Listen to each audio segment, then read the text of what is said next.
Fala pessoal, estamos aqui com mais um podcast da Brasfrotas. Prazer receber aqui o Augusto Sena e o Gustavo Nogueira, compradores da Leondel Basel. Pessoal, um prazer receber vocês aqui. Bom dia a todos, obrigado pelo convite. Me chamo então Antônio Augusto, tenho mais de 25 anos aí na área de supply chain, focada na área de compras. Sou engenheiro, formado com pós-graduação também em administração. E mais uma vez, obrigado. Vamos aqui bater um papo. É um prazer.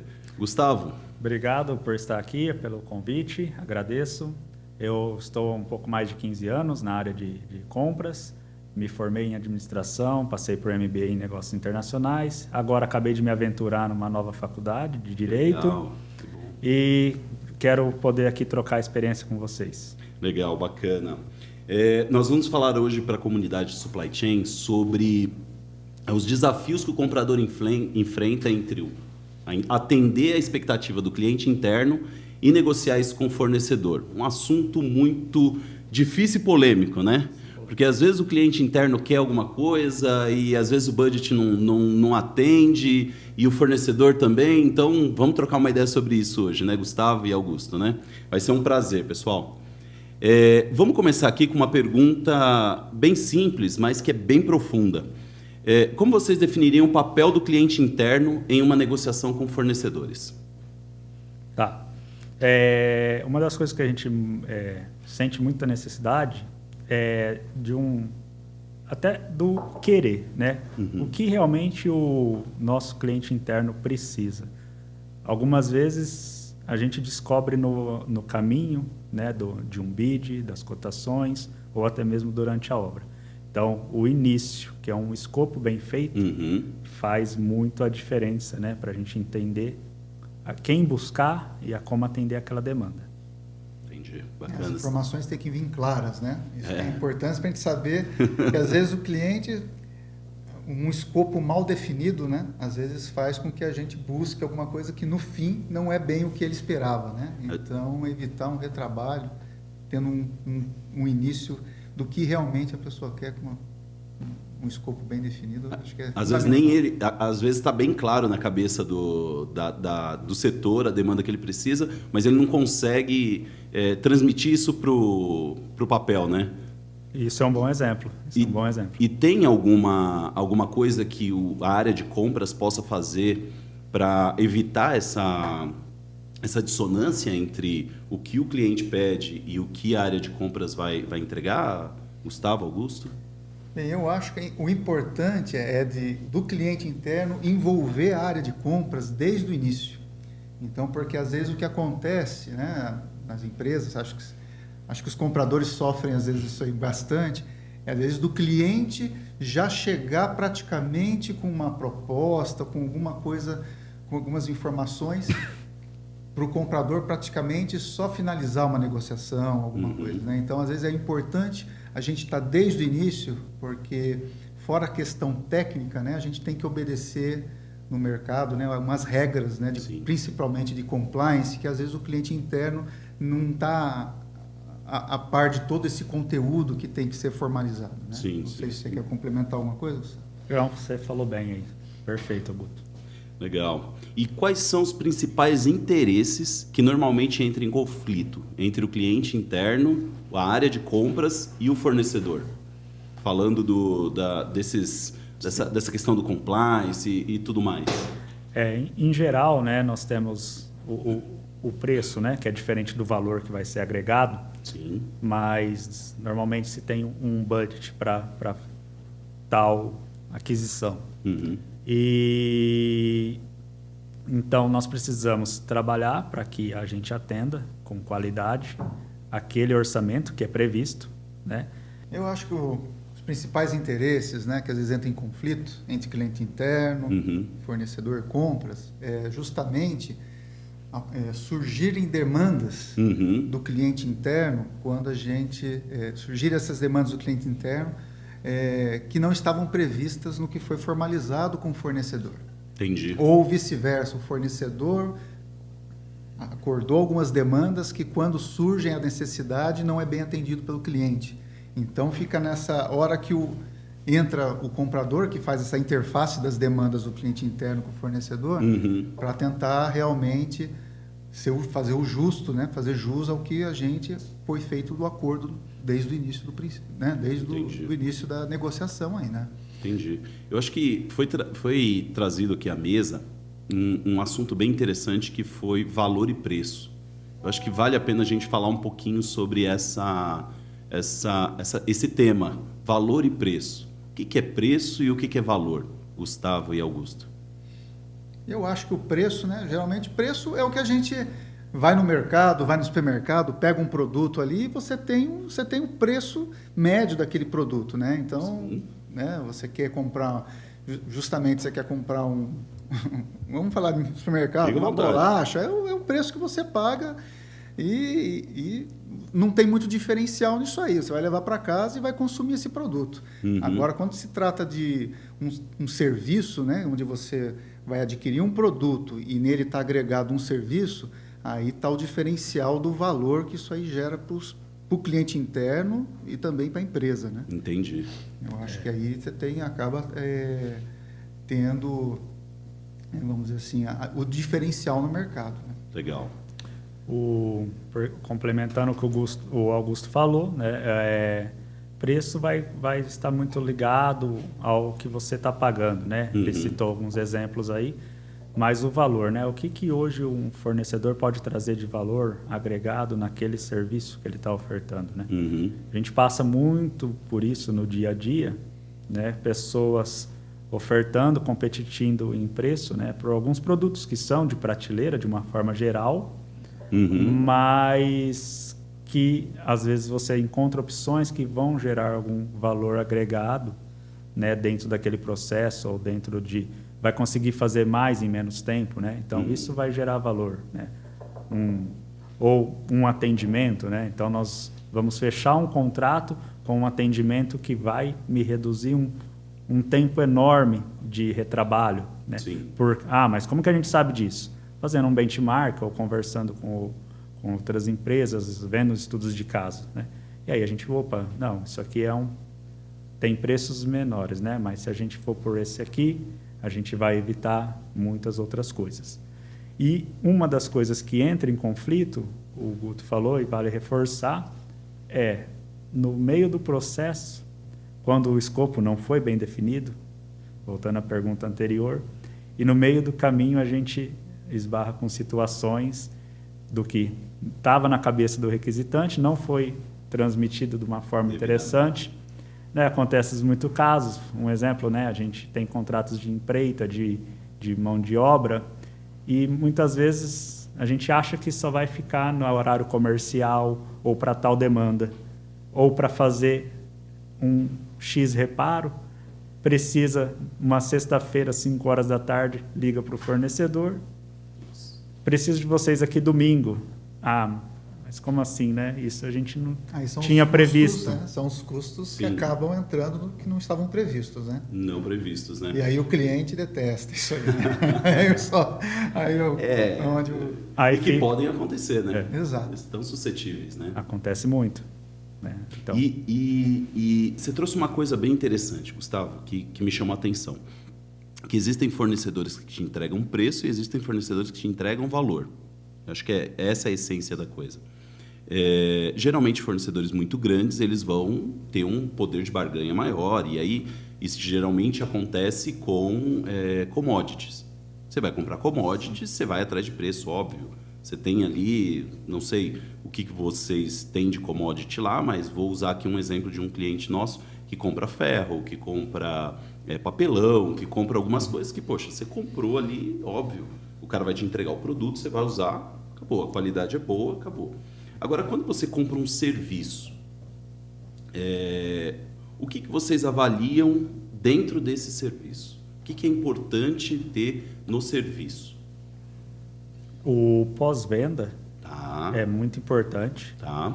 Então, se nós irmos para o lado do locação de veículos, então o pós-venda vai ajudar muito. Legal. Porque se a gente alugou um carro, o carro é zero, mas ele é uma coisa mecânica, ele pode dar problema. Como que essa pessoa, né, o nosso parceiro, vai nos ajudar Quando vier o problema. Quando vier o problema, exato. Então, como que esse parceiro vai reagir a isso? Vai ser rápido? Ainda que o contrato estipule 24 horas para tal ação, mas dá para fazer hoje ainda, porque eu preciso viajar, né? Pelo menos a vontade de tentar, eu acho que é importante, né? Sim. Além dos aprendizados que a gente vai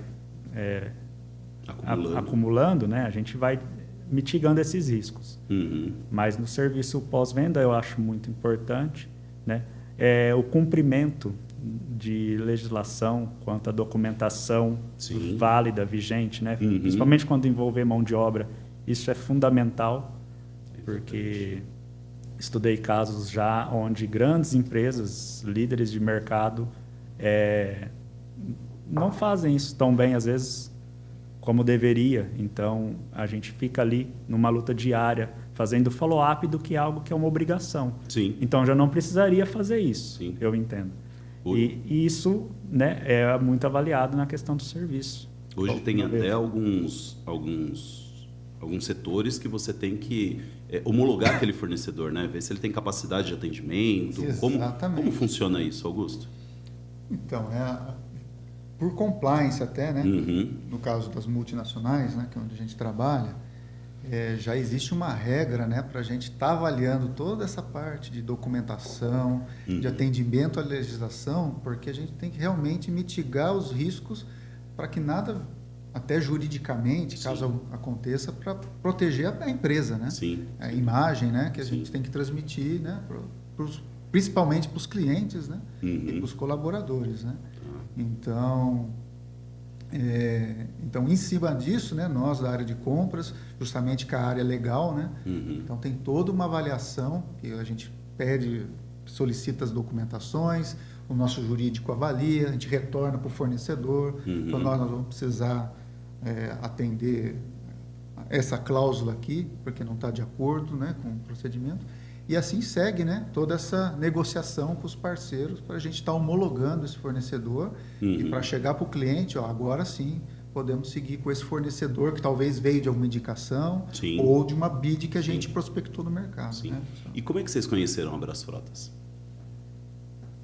A Brasfrotas a gente conheceu, acho que por volta do ano de 2008. 2008. Por indicação de uma empresa local, né?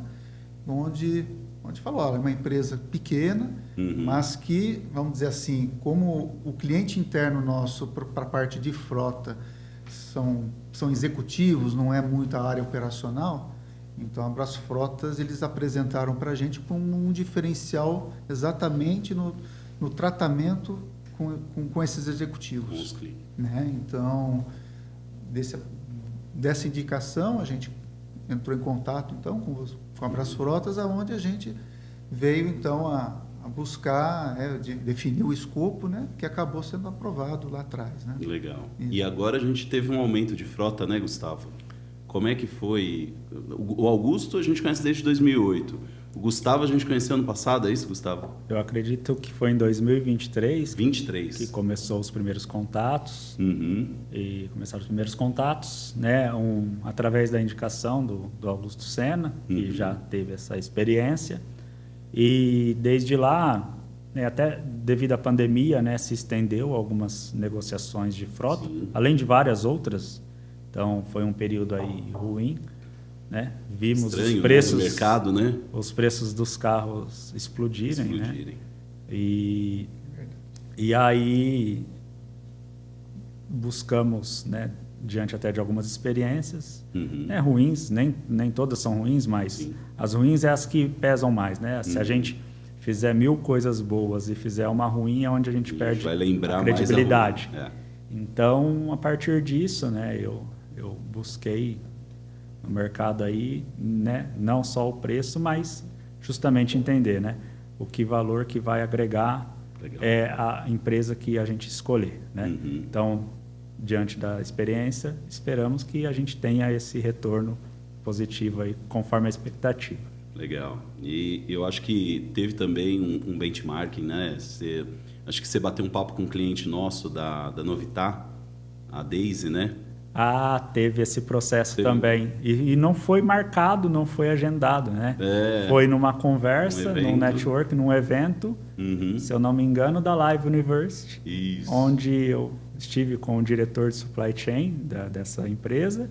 O Diógenes, um abraço, viu? Estaremos juntos lá no board acadêmico. Isso aí, Diógenes, pessoa muito boa, gosto dele. Ele é um gentleman, para mim é um exemplo. E aí sentamos para almoçar, conversar um pouco, e aí de repente, com quem você faz tal serviço? Como que é lá? E ela também deu boas referências aí de vocês, né? Então, isso ajudou, né? Enviesou aí a decisão. Tá bom. Daisy também, um beijo. Obrigado, viu? Pessoal, que bom. E aí agora nós tivemos um aumento de frota e vamos seguir. Estamos entregando os carros, começamos a entregar, né, Gustavo? Sim. E aí até o final do mês a gente termina as entregas. Final do mês 9. Termina as entregas. Perfeito. É que já está Seria acabando um grande mês desafio, 8, né? Agosto passou rápido. Agosto voou, né, cara? Que incrível. E olhando para essa relação entre cliente interno, comprador e fornecedor, em que ponto costuma haver mais tensão na negociação? No preço, no prazo, na qualidade ou na flexibilidade do fornecedor? Gustavo, você quer falar um pouco? Então, eu acredito que isso vai depender muito do contrato, né, que a gente vai fazer. O preço, ele é sempre algo sensível, né? Sim. Principalmente se for commodity, que é o que você falou, ou do que a empresa está buscando, né? O prazo, né, quando se fala de material, também não podemos deixar de considerar, porque você não pode perder um time de produção. Sim. Né? A qualidade, ela sempre é bem-vinda, mas quando se fala de commodity, ou algo que é muito comum, de uma prateleira, por exemplo, né, você tem referências, você pega empresas certificadas, você consegue encontrar ali. Então, vai no preço, né? Então, eu acho que o preço é mais sensível, tá? E o que a gente precisa considerar é, se a gente está comprando algo que é muito específico, uma máquina muito específica, aquela máquina que é referência, quando você vai numa feira, né, nacional, internacional, você vê que aqueles lá são o pessoal que referencia e que faz a escola dos demais. Aí você não tem como atentar muito à questão do preço, porque você sabe que a qualidade está ali. Sim. O preço eles já consideram aquilo como régua, né, de mercado. E então eu acho que assim todos esses pontos geram tensão nisso. E aí às vezes você traz um item que tem um preço menor, mas aí não tem aquela qualidade. Então, mas essa máquina não tem assistência técnica no Brasil. Às vezes você paga um pouco mais barato numa máquina que não vai ter assistência técnica, se ela quebrar, ela vai ficar parada por dias e o barato vai sair caro. Né? E aí, é isso que preocupa, né? Aumenta, né? É complicado. Sim, e eu já vi casos, eu vivi casos assim. Eu lembro de um semelhante ano passado, né, onde se adquiriu um sistema, um sistema que envolvia peças e monitoramento. Ele é do exterior, né, é uma marca estrangeira, onde no Brasil só existe uma assistência técnica homologada para isso. Então, isso gera tensão, porque o cara ele vai deixar a régua do preço, porque só vai ter ele. Você não tem como negociar a qualidade, a gente espera que até então vem sendo boa. Né? A gente monitora, tem alguns pontos de risco, de atenção, mas a flexibilidade já deles é baixa, porque só tem eles. Entendi. E a gente foi para o fabricante, o Guto esteve comigo na reunião. O pessoal aí de fora, vocês precisam olhar com carinho aqui, porque a gente não está sendo atendido em preço, nem na flexibilidade. Esperamos que, né, a qualidade, né, até então vem sendo feita, mas Na verdade, né, precisava até na parte de serviço, né, na conclusão, a gente ter uma documentação de relatórios, né, de avaliação, sim. que estavam fora do padrão, né? Sim. Então, a gente entrou em contato daí com essa matriz, né, justamente para expor, né? Ela falou, não, mas o padrão que a gente tem aqui é fornecer o relatório, né? Uhum. Então, houve um alinhamento interno aí para a gente, já que eles são os únicos do mercado, né, para estar atendendo, né? E aí foi solucionado, né? Depois, logicamente, dessa interface que a gente tem que buscar o atendimento ao cliente. Legal, mas vocês tocaram... na fala do Gustavo,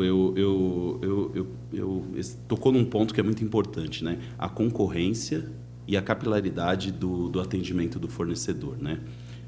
Quando o fornecedor não tem concorrência, ele se sente o rei do negócio, né? E aí o comprador acaba virando refém. Sentido. Porque você só vai ter ele e ele vai atender no prazo dele, no preço dele, da forma que ele entende que é o correto. E a capilaridade também é importante. No seu caso, eu acredito que é uma máquina, então essa máquina fica estacionária e essa assistência técnica desse fornecedor deve ser próximo, né? Acredito eu, né? Porque imagina você ter uma máquina em Manaus e a assistência do fornecedor ser em São Paulo. É mais ou menos isso ou não? Esse fornecedor, no caso, ele atende, só tem ele no Brasil. Então, se ele tiver esse equipamento em Manaus, vai depender da agenda dele. Dele para ir atender isso. E aí onde gerou problemas em prazos de entrega de relatório. Me parece que o cronograma do atendimento vai bem, mas sem o relatório que a gente precisa cumprir uma outra obrigação, não vai bem. Entendi. Então, não se conclui dentro do esperado. Entendi. E aí, talvez por ser só essa pessoa, que talvez dependa de treinar mais pessoas para capilarizar o negócio, mas até então... Às vezes também não é interessante, para ele. Mas tem um ponto importante até, né? Às vezes temos um fornecedor que pode ser até exclusivo no mercado, né? Ser só ele, né? E a gente sabe que ele tem o Brasil todo para atender, por exemplo. Teve um ponto muito importante também que a gente tem que... É a lição nossa de casa, né? É trabalhar com o cliente interno o planejamento, né? Ele também está prevendo as necessidades dele, conhecendo o fornecedor ou o contrato, né? Para o atendimento àquele lead time, para tentar evitar essas tensões, né? Que às vezes vem uma demanda para a gente, eu preciso desse trabalho para a semana que vem. Mas eu falei, mas aí defendendo o fornecedor, né? Mas o fornecedor aqui ele já acordou com a gente que para atender são 60 dias. Então vem o ponto, né, que o cliente tem que se atentar bastante ao acordo. Por isso a importância, né, realmente de compra estar sempre desde o início junto com o cliente interno. Né? Legal. Para tentar aliviar as tensões. Que elas vão acontecer, não tem jeito. Exatamente. Não existe produto ou prestação de serviço que não tenha problema. Óbvio, vai ter. Mas como disse o Gustavo, o importante é quando tiver o problema, o suporte daquele fornecedor. Como que vai ser o suporte daquele fornecedor? Não tem para onde fugir. E eu lembro quando a gente estava em processo de cotação, uma das preocupações de vocês vocês atendem em nível nacional? Acho que foi uma das perguntas que fizeram, né? Sim. Porque vocês têm carros espalhados pelo Brasil. Sim, nós teríamos hoje em Manaus, Minas Gerais, a maioria em São Paulo, né, mas espalhado em várias cidades. Então, isso era uma questão... Era uma preocupação, né? O pós-venda, né? Como Sim. vão ser feitos os reparos, onde? E aí também a gente conseguiu evidenciar que seria possível fazer. Poxa, que legal. Então, vocês estão tranquilos. Esse ponto foi superado, né, Augusto? Porque a preocupação do Gustavo é que também acaba que a gente tem a frota direcionada, vamos dizer assim, com ferramenta de trabalho, sim, mas também com benefício, né, de alguns executivos. Então, tem gente que vai viajar final de semana e realmente tem gente que acaba indo para uns lugares um pouco mais distantes, área rural, por exemplo, né, e que pode acontecer de necessitar de algum serviço, né? Sim. E, querendo ou não, por regra também de contrato, né, a gente não pode levar, por exemplo, no caso de um carro, levar em qualquer oficina e prestar um trabalho e depois vir cobrar do fornecedor. Existem regras a serem seguidas, né? Sim. Por isso a importância de ter essa abrangência. Legal. Quer dizer que as 28 mil oficinas da Brasfrotas te deram tranquilidade para 28 mil? 28 mil oficinas. Bom. Te deram tranquilidade. A rede credenciada. Não, isso ajuda bastante. Ajuda, né? Então, você pode estar em Manaus, você pode estar no Rio Grande do Sul, onde estiver, a gente vai te atender. O Gustavo, fica tranquilo. Maravilha. E como que a falta de alinhamento entre as áreas da empresa pode atrapalhar uma negociação com fornecedores? Aí entra, acho que é um assunto que a gente até comentei já de leve, né? Tá. A falta de alinhamento, às vezes, do comprador, às vezes com o cliente interno, né? Que às vezes, querendo ajudar, já chega com uma proposta, já chega com com um acordo, um pré-acordo, né? A gente tem até dentro da empresa, né, Gustavo? Tem até a gente fala que é cabeceira de cama que todo cliente interno deveria ter, os do's and don'ts que a gente fala, né? Qual que é a linha, né? Até onde ele pode ir, até onde ele não pode ir sem envolver a área de compras, né? Então, eu acho que isso, não sei se você quer complementar, né, Gustavo? Que esse alinhamento é essencial para evitar qualquer problema futuro, tanto no andamento das negociações com os fornecedores, né? Porque dependendo do que às vezes o cliente interno abriu para o fornecedor, às vezes atrapalha a negociação. Atrapalha tanto a negociação mesmo e até mesmo aquela parte da homologação que é necessária, né? Às vezes chega alguma coisa para a gente que acaba que para a área de compras fica às vezes sendo vista, né, como é a parte do negócio que acaba atrasando, que trava. Né? E então, não é isso. Pelo que eu entendi, Augusto, tem algumas demandas que o cliente interno, as áreas, elas buscam no mercado, veem o que é a melhor solução para ela, e independente das regras, do compliance, do que quer óbvio, que do processo de compras, eles já trazem meio que pronto para vocês e entregam. Isso atrapalha? É isso? Isso atrapalha. Atrapalha porque, primeiro, né, além dessa cartilha que nós temos, o que cada um pode fazer, né, dentro da nossa companhia, né, assim como em muitas outras, procurement é responsável por garantir o processo de aquisição. Então, por si só, a política ela já começa deixando claro isso, né? E muitas vezes se pensa no escopo técnico, né? Que é onde deveria estar a delimitação aí em si, né? As pessoas elas podem ter noção do que vai pagar através de 1 ou 2 orçamentos em termos de valor para o orçamento, né? Mas aí toda a parte legal, inclusive também HSE, né, segurança do trabalho, tem um papel fundamental, né, na prestação de serviço, principalmente quando né, em loco, dentro da nossa companhia. Né? Seja para próprio serviço de segurança e meio ambiente, seja para um serviço que dure mais de 90 dias, 1 ano. Então, eles têm um papel fundamental. E, às vezes, gera a tensão essa falta de alinhamento, onde um cliente interno, ou mais de gera uma preferência por uma empresa, que muitas vezes só gera uma preferência por querer aquela empresa. Porque a empresa, ela já... Aquilo que eu falei sobre o conhecido e o não conhecido, né? E aí vai estar lá aquela empresa, quando chega para nós, que a gente vai tentar fazer um trabalho de destravar dentro do que precisa fazer, dentro do que é o compliance, evitar problemas de risco, seja financeiro, seja de segurança, a gente começa a entrar num debate por falta de um alinhamento anterior, né? Só simplesmente eu quero. E aí a gente vai ver que o fornecedor não tem tal documentação, aquele fornecedor que o cliente interno queria, ele demora mais tempo para regularizar uma documentação do que aquele outro que a gente estava direcionando. Então, seria delimitar o conhecimento de cada área, né? Até tem empresas que já, por algum fluxo, o cliente interno ele não tem acesso a valores de quem participa.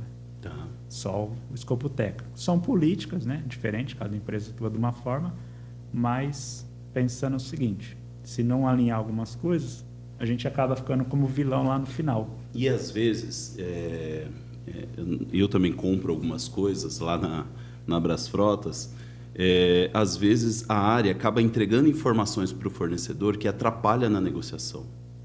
Muitas vezes, olha, eu preciso desse item, o item eu preciso entregar rápido, eu tenho que só você tem esse item que eu preciso. Exatamente. Mas o fornecedor não precisa saber disso, né, Não. Gustavo? O fornecedor, se ele acha que só ele tem, ele vai cobrar o que ele quer, da forma que ele quer, que foi o que a gente falou, da falta de concorrência e capilaridade, né? E por isso que a gente sempre tenta deixar claro, né, e o cliente interno saber, né, que o importante que o comprador não é expert em todas as demandas que vai negociar. Então, Sim. realmente, a gente precisa da ajuda do cliente interno, né? Sim. Ele precisa estar passando para a gente, né, às vezes essa indicação, ou às vezes até o fornecedor, né, mas realmente se limitar na parte técnica, né? Daí a parte comercial, exatamente esse elemento interno é importante, exatamente para a gente se preparar para uma reunião, trazer, conhecer o que a gente vai estar negociando, né, e estar buscando o melhor. Aí são as estratégias de negociação, né? A gente tem um estilo, acho que o Gustavo também, de ganha-ganha, não é sempre tratar o fornecedor, Sim. né, para Não esfolar o funciona fornecedor. mais. Isso aí a longo prazo não é sustentável. Não é saudável, né? Não é saudável Então, porque o fornecedor precisa de vocês, vocês precisam do fornecedor, óbvio, ninguém vai pagar nada absurdo, mas assim, tem que ser uma estratégia de ganha-ganha, né? Tem que ser uma parceria. Acabou aquele... Ainda existe no mercado, mas eu acho que tá declinando, está diminuindo aquele comprador que aperta o fornecedor e quer ter o melhor preço. E às vezes a longo prazo isso funciona. não vai funcionar. Eu acho que Exatamente. é isso. E isso me trouxe um gancho para perguntar para vocês. Quais as estratégias que vocês usam para manter um relacionamento saudável, mesmo nas negociações difíceis, com o fornecedor e com o cliente interno? Tem alguma estratégia? Tem alguma dica? Tem alguma coisa que vocês podem, você com 25 anos, você com 15, dar de dica para esse pessoal que está chegando novo? Eu acho que a transparência, né, é essencial para você ter com os fornecedores. Mas a dica que eu dou assim quando você for negociar com um fornecedor, né, você tem que ir preparado, né? Você tem que conhecer a empresa com quem você vai conversar, conhecer as outras, as concorrentes. Você está munido com as informações exatamente para, no momento da negociação, né, você poder argumentar com o seu fornecedor se o custo que ele está te propondo está viável, né? Uhum. Né? Você tem, não é somente você chegar e falar você está caro, né? Você tem que saber argumentar, né? Conhecer do mercado, com o que você mercado tem, do né? fornecedor, Exatamente, lógico. do seu network, do seu relacionamento. E está aí muito importante, né? Você ter o relacionamento com outros compradores, networking, né? Para você saber realmente, né? Na hora que você sentar com o fornecedor, ter realmente uma discussão saudável, né? Para saber se realmente aquilo que ele vai estar te entregando é o que a empresa está buscando, que realmente, às vezes, por isso que o mercado está aí. A gente tem as opções de estar verificando o que atende o perfil da empresa. Acho que a palavra é essa, né? Sim. Atender... Você tem que ter um fornecedor que tem o seu perfil, que vai atender do jeito que você quer, né? Então, acho que isso aí é a dica, né? Você está sempre preparado e conhecer o mercado. Legal. E, Gustavo, me ajuda com essa dúvida aqui que eu tenho. É possível criar parceria de longo prazo, mesmo em um ambiente de forte pressão por custo? Sim. Porque a gente vive aí o dia todo, tem que reduzir o custo, e a gente vê que as coisas só estão aumentando, né? Como é que a gente reduz custo com inflação, com pressão de dólar, com ameaça de guerra, e os Estados Unidos tarifando? Como que a gente mantém aí essa parceria de longo prazo com essa pressão? Tá, eu acho que inovação, você, dentro do fornecedor que você tem, ou no mercado, a inovação poderia ajudar num alívio de pressão. Uhum. Então, quando a gente fala em serviço, por exemplo, você vê coisas novas no mercado. Então, um fornecedor, ele faz uma coisa de um jeito que ele já faz por 20 anos. Né? Uhum. De repente, vem alguns fornecedores e falam, nossa, mas se você trabalhar comigo, eu coloco uma máquina aqui para fazer com você o que 3 pessoas fazem.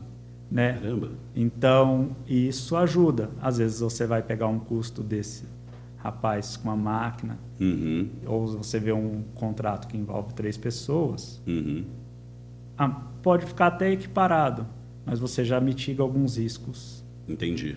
né, de segurança, né, de pessoas ali no dia a dia, né, que pode porventura, né, não executar o que talvez uma máquina faria.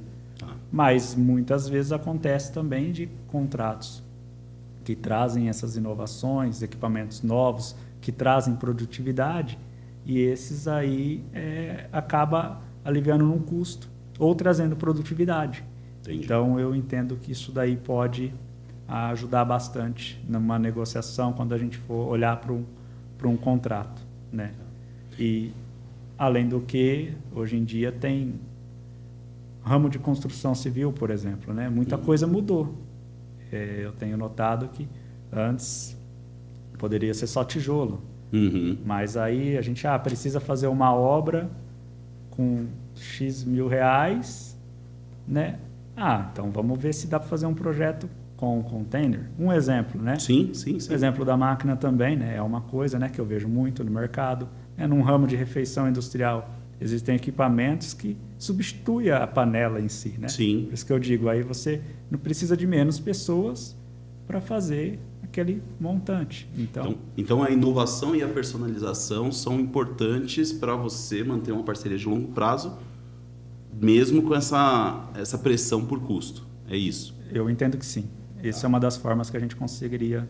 Tá, a pressão do custo, ela existe sempre. Sempre vai existir, né? Quem não conseguir trabalhar com pressão em compras tá perdido, né, Augusto? É melhor mudar de ramo, né? Sim. Uma das formas também de conseguir é talvez mudar a forma de negociar o contrato dentro do escopo. Não só com inovação e personalização, mas muitas vezes eu lembro de fazer algumas negociações de convênio médico, ou de contratos de manutenções, que eles vinham sendo feitos de uma forma, dentro de um escopo. E às vezes até melhorando, mas você conhecendo, fazendo um breakdown com o fornecedor, quando eles te permitem isso, a gente acha oportunidades ali, né? Do que está composto no custo, o que a gente pode rever ou até ajudar o fornecedor a se desenvolver, né? Como empresa ou como parceiro, né? Porque, como o Antônio disse, se a gente só bater, né, não vai resolver. Então, às vezes, a gente ajuda a desenvolver. Se ele errou em tal coisa, vamos melhorar aqui, porque aí vai evitar retrabalho. Retrabalho é custo, né? Então, você consegue mitigar também, evitando o retrabalho. É uma das formas, eu acho, que alivia a pressão. Legal. Hoje a gerente de contas de vocês é a Daniela, né? Ela que tratou com vocês toda a negociação, né? Gustavo e Augusto. Vocês sentiram alguma personalização, alguma coisa diferente do que o mercado entrega com a Brasfrotas? Eu gostei do rápido atendimento, a resposta, né? Sempre rápida, transparente também. Então, até a gente precisa alinhar algumas coisas, né? Sim. Logo mais. E isso ajuda porque muitas vezes a gente precisa de uma resposta, de uma clareza, de uma informação. E do pouco que eu pude ver, né? A gente já tem um contrato ativo, isso vale lembrar, né?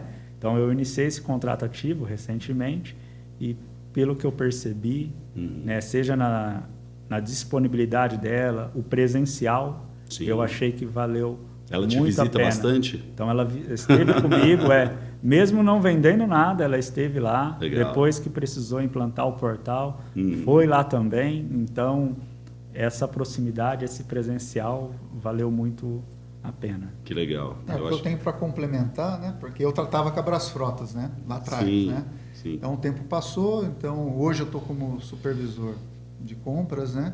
E o Gustavo assumiu a área de contratos, né? Lá no Basel, no Brasil, né? Então, e aí realmente, na hora que ele falou para mim, nós vamos ter que fazer o bid, né? De frotas, né? O que você indica, né? Então, aí foi a importância que eu falei agora do custo e valor, né? Eu falei, talvez veja com a Brasfrotas, convide, porque na parte de relacionamento, realmente eu acho que tem um plus aí que pode valer a pena, né? É estar próximo, né? Exatamente. Acho que né? é o que você falou lá atrás, ou foi o Gustavo ou o Augusto, não me recordo. O carro é uma commodity. Exato. O carro que a gente vai entregar é uma commodity. O que vai mudar é a forma como a Brasfrotas vai atender quando esse carro tiver um problema. E eu acho que você tem um gerente de contas que está sempre disponível, está sempre tirando suas dúvidas, está sempre com você, eu acho que é importante. Diferente de você ligar para um 0800, falar com um atendente, óbvio, e cada empresa tem sua operação e cada um caminha. Mas eu acho que você ter esse suporte é um diferencial, né? Então, ainda mais pelo perfil, né, dos usuários, né, que são executivos, né? Sim. Então, eu acho que o diferencial vai ser exatamente o relacionamento, né, e agilidade, né?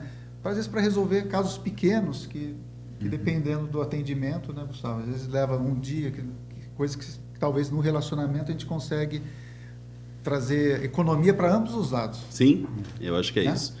É o ganha-ganha, né? A intenção é atender bem e ter uma parceria aí de longo prazo. Com o Augusto desde 2008, com o Gustavo desde 2023, e eu tenho certeza que vai durar muitos anos aí. Sim. Pessoal, vocês já viveram alguma negociação que foi um fracasso? Uma negociação com um cliente, com um fornecedor que, poxa, foi, e vocês tiveram experiência ruim? E vocês podem contar para a gente uma experiência, não precisa citar o fornecedor, e contar para a gente, e o mais importante, né? Que lição que nós tiramos disso para que não aconteça novamente? O que a gente aprende com isso?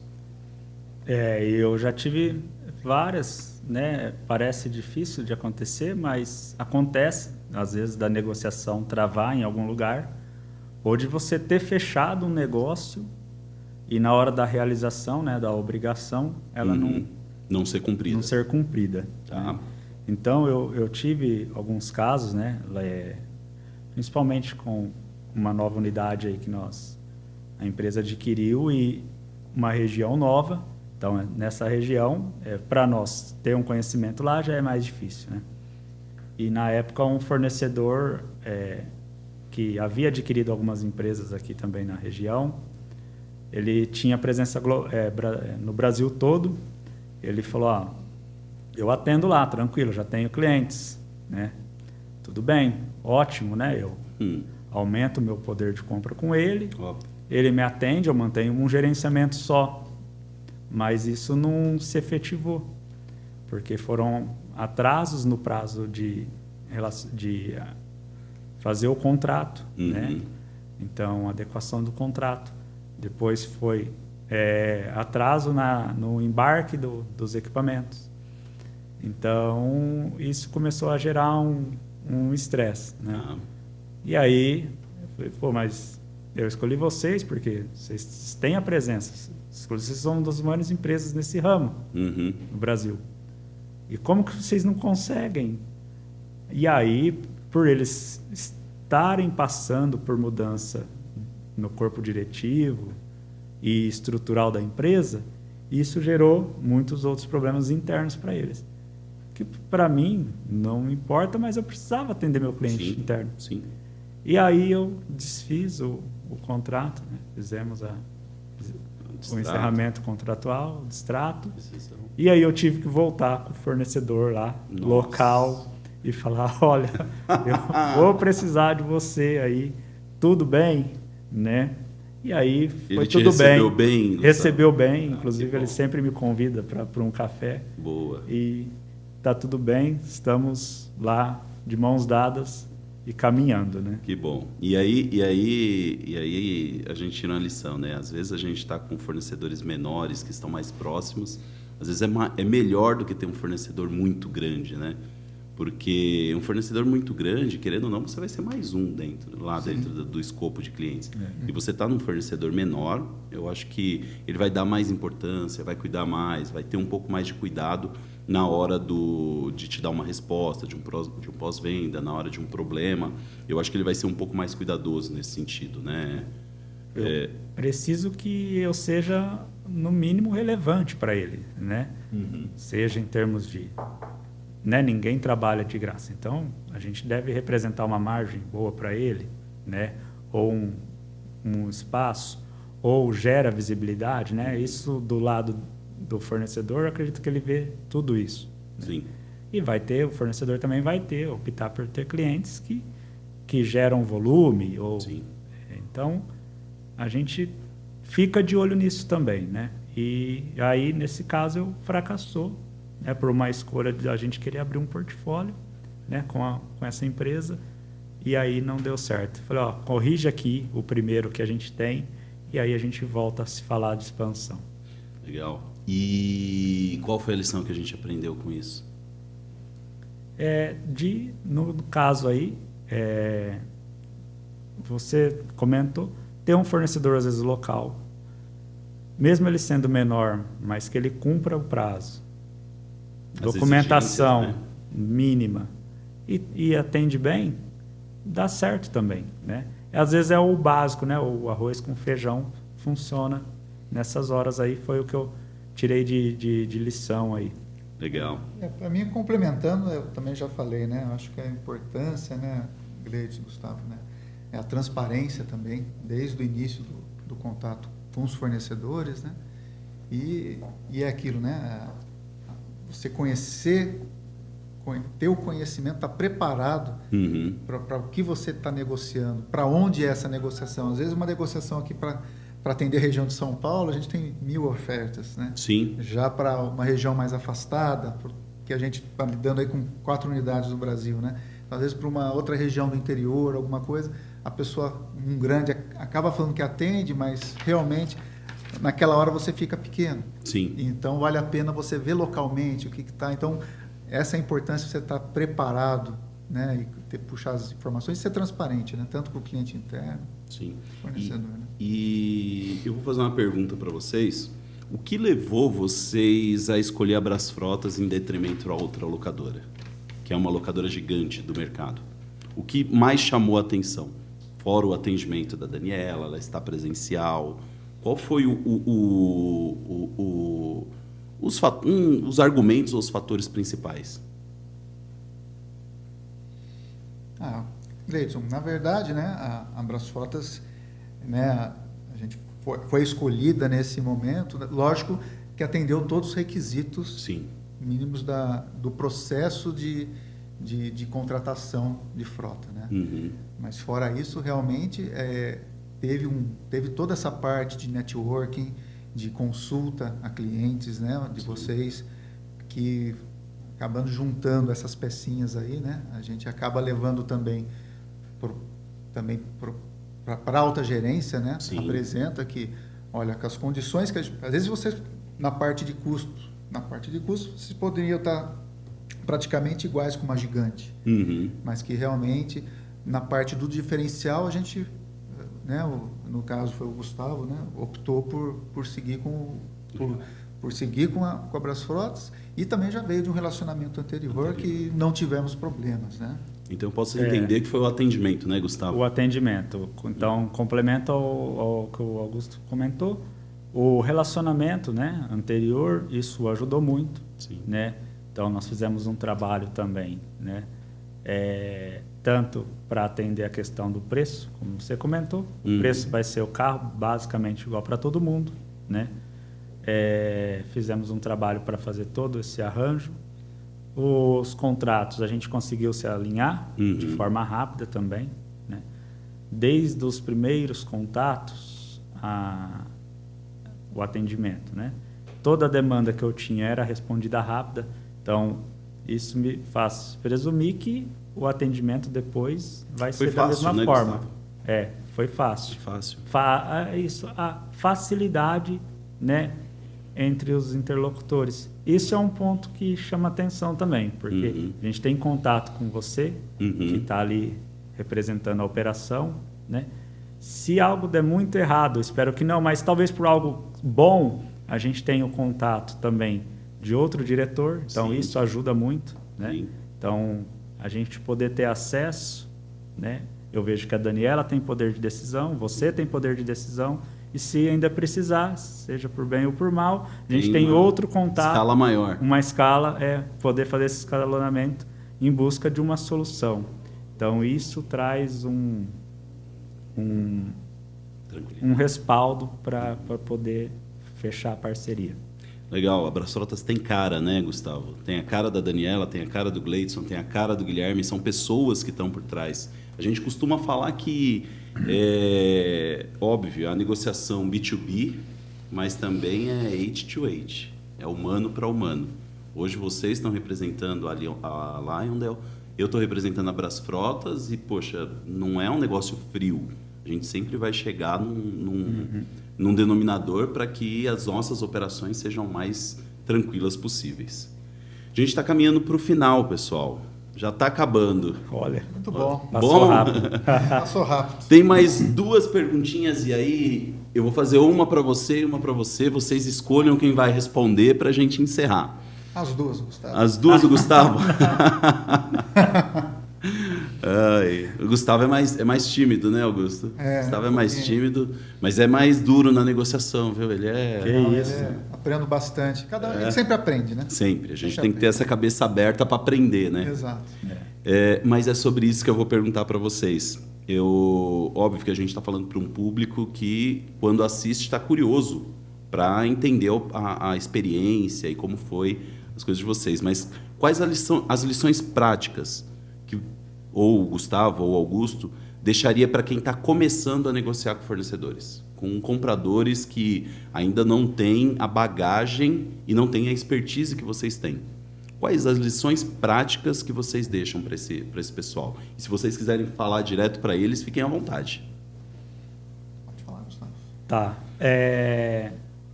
A gente sai, né, quando é muito novo, sai da faculdade, né, com muitas ambições, né?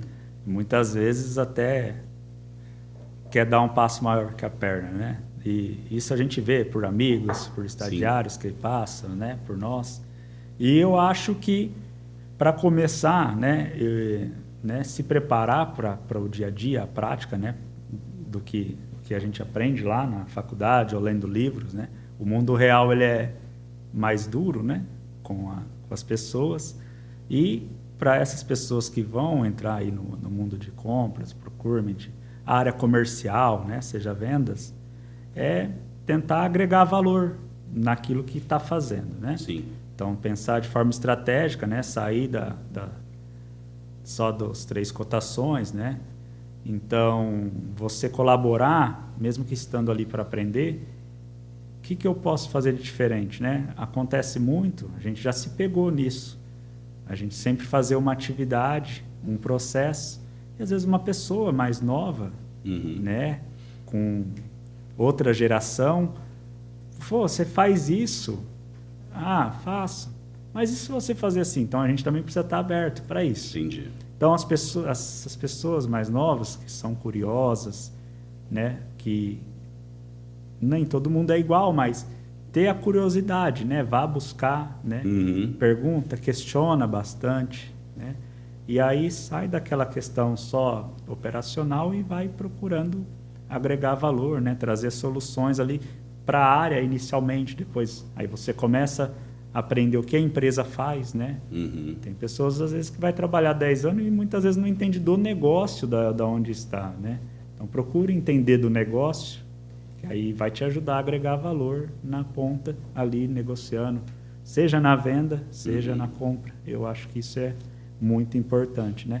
Não só pensar no número que você gera. O número é muito importante, né? Sim. A gente reporta, isso é válido, né? Mas se eu negociar aqui, olha, por isso, né? A pessoa vê você fazendo uma atividade, nossa, você demorou 3 dias. Eu tenho um negócio que posso te mostrar, né? Tem tenha coragem, né? Eu acho que coragem é uma Power coisa BIs muito... hoje, né? Cara, tá uma loucura isso daí, né? Inteligência artificial. Inteligência artificial.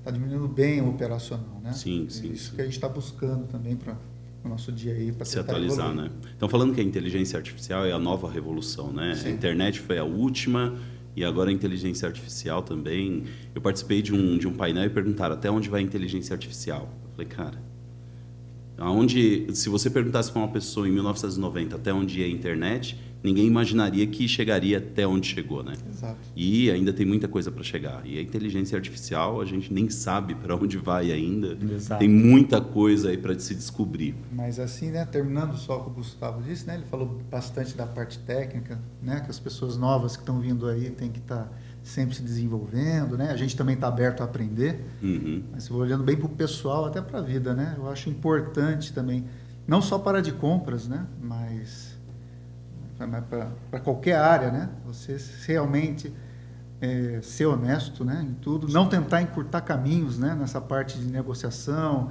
alguns acordos paralelos que a gente sabe que vê aí, mas a gente vê cada escândalo aí nos jornais, né, de grandes empresas e auditorias tá pegando isso aí, que realmente isso aí é uma coisa que eu acho que não vale a pena, né? Então, existem hoje exatamente ferramentas, procedimentos, né, e acordos para a gente seguir do jeito certo até o fim.